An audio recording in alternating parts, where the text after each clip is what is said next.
नमस्कार, जय हिंद, वंदे मातरम। मैं हूं सुमित कुमार और आप देख रहे हैं डीएल हिंदी नॉलेज।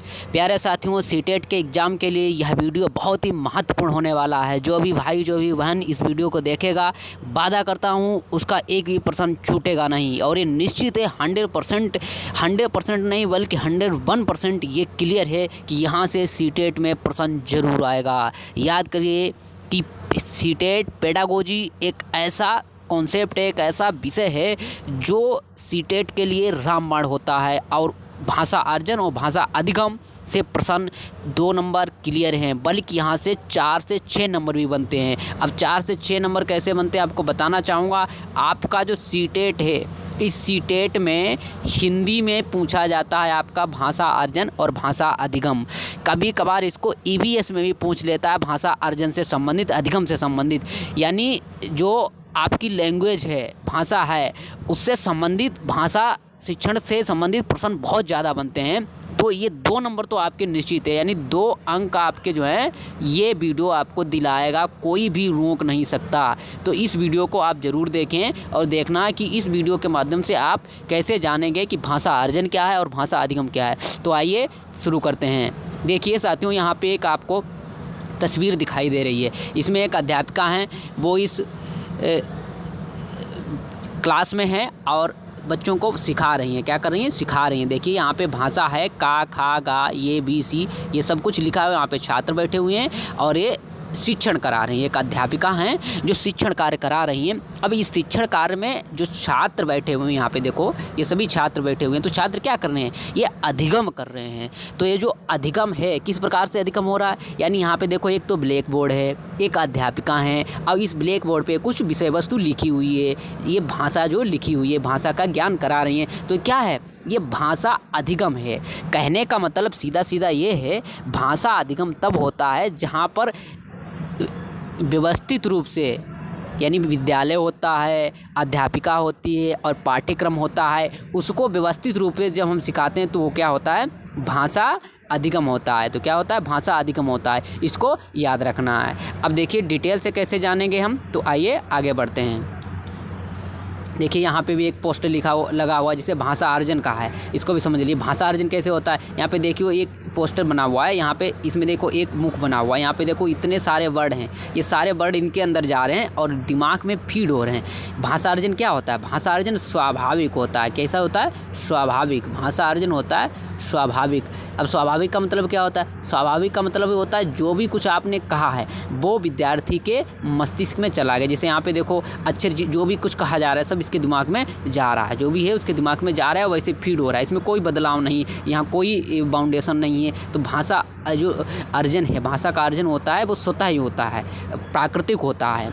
तो ये बात याद रखनी, भाषा अर्जन कैसे होता है? प्राकृतिक होता है। अब आइए आगे बढ़ते हैं। देखो यहाँ पे लिखा है भाषा अर्जन। अब भाषा अर्जन क्या है?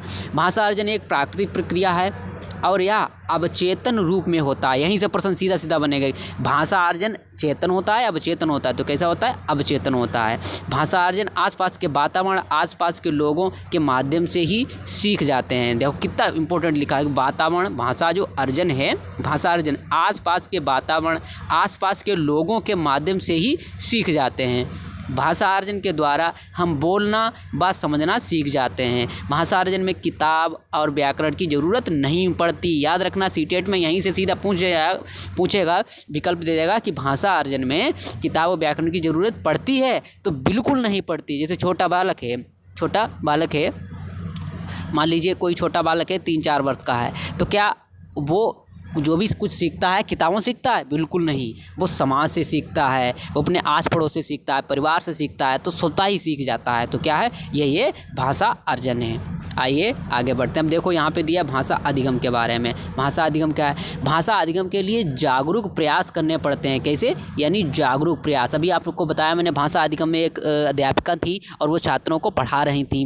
ब्लैक बोर्ड था, यानी विद्यालय में, और कुछ वर्ड लिख रखे। तो वहाँ क्या होता? प्रयास करना पड़ता है। इसीलिए कहा गया कि भाषा अधिगम के लिए जागरूक प्रयास करने पड़ते हैं। भाषा अधिगम के लिए नियम और ग्रामर की ज़रूरत पड़ती है। भाई नियम होंगे, बताएंगे, तो यही क्या होगा? भाषा का अधिगम होगा। फिर भाषा अधिगम के द्वारा हम पढ़ना लिखना सीखते हैं, पढ़ना और लिखना सीखते हैं। काहे के द्वारा? भाषा अधिगम द्वारा, यानी पढ़ना हमें सिखाया जाता है कि हमें क्या पढ़ना है, क्या लिखना है, कैसे लिखना है, कैसे होता है, भाषा अधिगम के द्वारा होता है।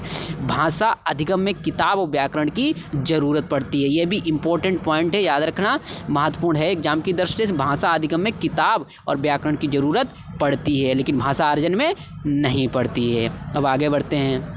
देखो यहाँ पे लिखा हुआ है भाषा अर्जन पर निम्न परिस्थितियों का प्रभाव पड़ता है। किन परिस्थितियों का प्रभाव पड़ता है? एक तो परिवेश का पड़ता है, सीखने की इच्छा शक्ति का, सिखाई जाने वाली भाषा का छात्र के जीवन से संबंध का, और छात्र की मानसिक तथा शारीरिक स्थिरता और शब्द भंडार का विकास। ये जो परिस्थितियां हैं इनका प्रभाव पड़ता है। यानी परिवेश कैसा है, परिवेश अच्छा है तो भाषा का अर्जन अच्छा हो जाएगा। सीखने की इच्छा शक्ति कैसी है, इच्छा शक्ति अच्छी है तो वो अच्छा ज्ञान सीखेगा। और इच्छा शक्ति है, सीखने की इच्छा शक्ति का मतलब है, मान लीजिए आप कुछ सीखना नहीं चाहते हैं, जब सीखना नहीं चाहते हैं तो भाषा अर्जन अच्छा नहीं होगा। और जब सीखने की इच्छा शक्ति होगी तो आप बहुत अच्छा सब कुछ सीख जाएंगे, स्वाभाविक सीखेंगे। और सिखाई जाने वाली भाषा का छात्र के जीवन से संबंध होना चाहिए, ऐसे जो है भाषा होनी चाहिए, तब इस प्रकार से भाषा का अर्जन होता है। और छात्र की मानसिक तथा शारीरिक स्थिति का भी प्रभाव पड़ता है और शब्द भंडार का विकास भी पड़ता है। आगे बढ़ते हैं। एक ये बहुत ही महत्वपूर्ण पॉइंट है, ये सीटेट का बहुत ही महत्वपूर्ण, और यहाँ से ऐसा हो ही नहीं सकता कि एग्ज़ाम न पूछे जाए। ये इतना इम्पोर्टेंट है मेरे दोस्तों, अगर इसको आपने पढ़ लिया तो 1 नंबर आपका पक्का है, 1 नंबर कोई नहीं काट सकता। 1 नंबर जो है आपका पक्का है, 1 नंबर आपका कोई नहीं काट सकता। नाम यहाँ पे दिया हुआ है चोम्स्की, यानी चोम्स्की के अनुसार भाषा अर्जन की क्षमता बालकों में जन्मजात होती है और वह भाषा की व्यवस्था को पहचानने की शक्ति के साथ पैदा होते हैं। सीटेट में सीधे पूछा जाता है कि नोम चोम्स्की के अनुसार भाषा अर्जन क्या है? तो नोम चोम्स्की महोदय बताते हैं कि भाषा अर्जन क्या है? ये जन्मजात बालकों में जन्मजात होती है, यानी भाषा अर्जन की जो क्षमता है वो जन्मजात होती है और वह भाषा की व्यवस्था को पहचानने की शक्ति के साथ पैदा होते हैं। यही महत्वपूर्ण टॉपिक है। यही एक लाइन, जो 3 लाइन दी हुई है यहाँ पे याद रखना। भाषा अर्जन की क्षमता बालकों में जन्मजात होती है और वह भाषा की व्यवस्था को पहचानने की शक्ति के साथ पैदा होते हैं। यही आपको याद रखना है। रट लो, कुछ भी करो, इसको 10 बार लिखो, 10 बार पढ़ो, लेकिन याद कर लेना है। और ये याद कर लोगे तो 1 नंबर आपका पक्का है। आइए अब आगे बढ़ते हैं। अब देखिए यहाँ पे कुछ प्रश्न है महत्वपूर्ण, अब इनको हम हल करते हैं। देखो यहाँ पे प्रश्न है कि भाषा अर्जन में बच्चे भाषा को क्या करते हैं? पहला विकल्प है कि सहज और स्वाभाविक रूप से सीखते हैं, अभ्यास और यांत्रिकता से सीखते हैं, स्वाभाविक और प्रयासपूर्ण तरीके से सीखते हैं, सहजता और अभ्यास से सीखते हैं। देखिए यहाँ बहुत ही लॉजिक लग रहा है। आंसर आपको दिख रहा है, आंसर छोड़िए, आंसर नहीं देखना है आपको, अब इसको करिए।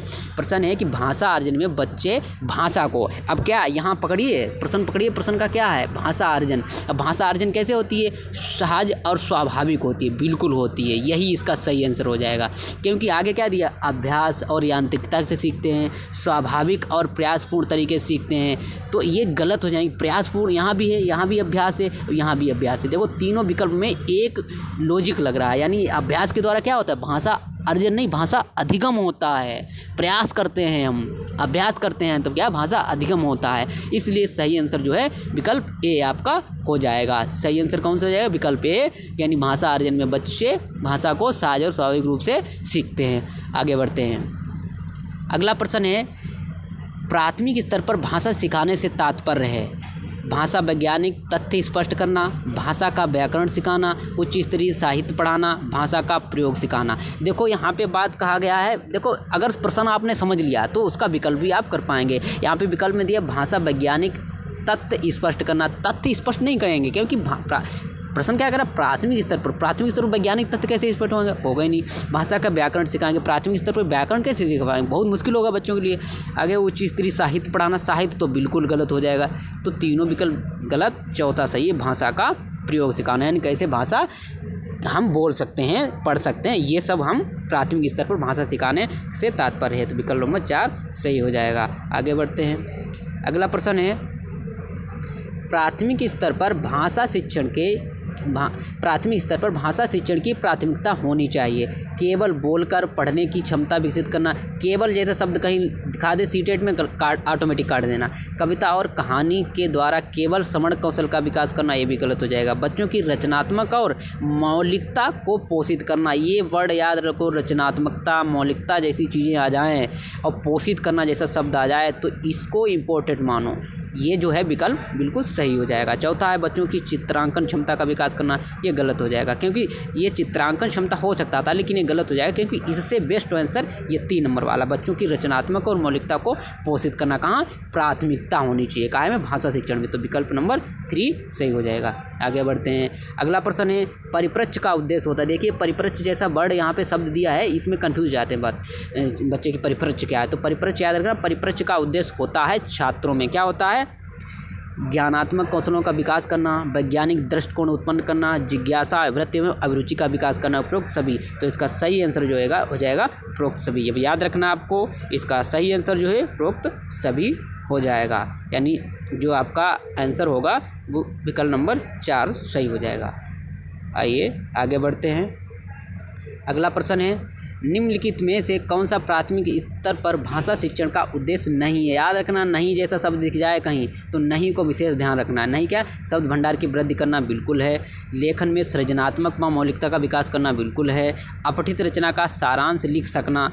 सारांश लिखने की बात कहाँ होती है, प्राथमिक स्तर की बात है, वो सारांश लिखने की बात करें तो ये गलत हो जाएगा। संक्षिप्त जीवनी लिख सकना हाँ बिल्कुल ये हो सकता है, तो विकल्प नंबर 3 गलत पूछ रहा है और नहीं पूछा है गलत, तो यही आपका विकल्प सही हो जाएगा। ठीक है आगे बढ़ते हैं। अगला प्रश्न है, एक मिनट रुकना, हाँ अब देखिए अगला प्रश्न है कि कविता शिक्षण की प्रणाली उच्चतर माध्यमिक कक्षाओं के छात्रों के लिए हितकारी है। यानी यहाँ का है कविता शिक्षण की कौन सी प्रणाली पूछ रहा है। उच्चतर माध्यमिक के बारे में पूछा है तो यहाँ पे गीत होगा कि समीक्षा होगा कि अर्थ कथन होगा कि व्याख्या होगा, तो सही विकल्प इसका समीक्षा होगा। समीक्षा क्यों हो जाएगा कि यहाँ पे पूछा है प्रणाली कौन सी, यानी समीक्षा प्रणाली जो उच्चतर माध्यमिक कक्षाओं के छात्रों के लिए हितकारी होती है। इसको ऐसे ही आप वन लाइनर में रट लीजिए कि कविता शिक्षण की समीक्षा प्रणाली उच्चतर माध्यमिक कक्षाओं के छात्रों के लिए हितकारी है। इस प्रकार से इसको याद करना है। चलिए आगे बढ़ते हैं। देखिए यहाँ पे देखो, अभी मैंने आपको चौमस्की के बारे में एक वर्ड बताया था, लाइन बताई थी, वही देखो यहाँ पूछा गया है। भाषा सीखे जाने के क्रम में वैज्ञानिक पड़ताल भी साथ साथ चलती रहती, या कथन किसका है। वैज्ञानिक पड़ताल भी साथ साथ चलती रहती है, यानी क्या है, बच्चे जन्मजात जो है जिज्ञासु होते हैं और जन्म से ही भाषा अर्जन की क्षमता होती है। चौमस्की महोदय कहते हैं, इनका कहना है, चौमस्की महोदय का कहना क्या कि भाषा सीखे जाने के क्रम में वैज्ञानिक पड़ताल भी साथ साथ चलती रहती है, या कथन किसका है, तो चौमस्की का। इसको याद कर लेना, बहुत ही महत्वपूर्ण प्रश्न है, 1 नंबर आपका बनेगा यहाँ से। आगे प्रश्न है आपका कि एक मिनट रुकना, हाँ अब देखते हैं। आगे प्रश्न है एक बहुसांस्कृतिक पृष्ठभूमि वाला कक्षा में भाषा सीखने के बारे में कौन सा विचार उचित है। पूछ क्या रहा है, बहुसांस्कृतिक पृष्ठभूमि, प्रश्न को समझो। अधिकाधिक पुस्तकों का निर्माण करना, ये तो गलत हो जाएगा। अधिकाधिक जैसी बात हो जाए यानी बहुत पुस्तकों का निर्माण करना, बहुत कक्षाएं लगाना, ऐसी बातें आए तो सीटेट में समझ लो वो गलत हो जाएगा। भाषा सिखाने के लिए व्याकरणिक नियमों और अधिकाधिक का प्रयोग करना, ये भी गलत। अधिकाधिक जैसी शब्द आ जाए सीटेट में उसको काट ही देना है आपको, सही हो ही नहीं सकता। भाषा परिवेश का निर्माण किया जाए ताकि भाषा अर्जन की सहज स्थिति बन सके। देखो सहज, कितना अच्छा वर्ड आ गया, सहज, यही विकल्प आपका सही हो जाएगा।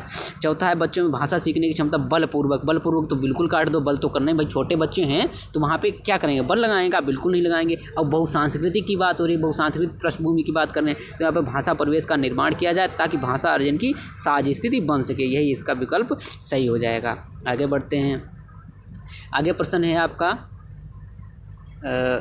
साथियों ये प्रश्न जो है छूट रहा है, पूरा नहीं आ पा रहा है, उम्मीद करता हूँ ये दिखेगा नहीं, तो ठीक है साथियों, आज के लिए बस इतना ही। आप कमेंट करके ज़रूर बताएं ये वीडियो आपको कैसा लगा है, और अगर अच्छा लगा है तो लाइक करें और कमेंट करें कोई प्रश्न है। आज के वीडियो में बस इतना ही, धन्यवाद।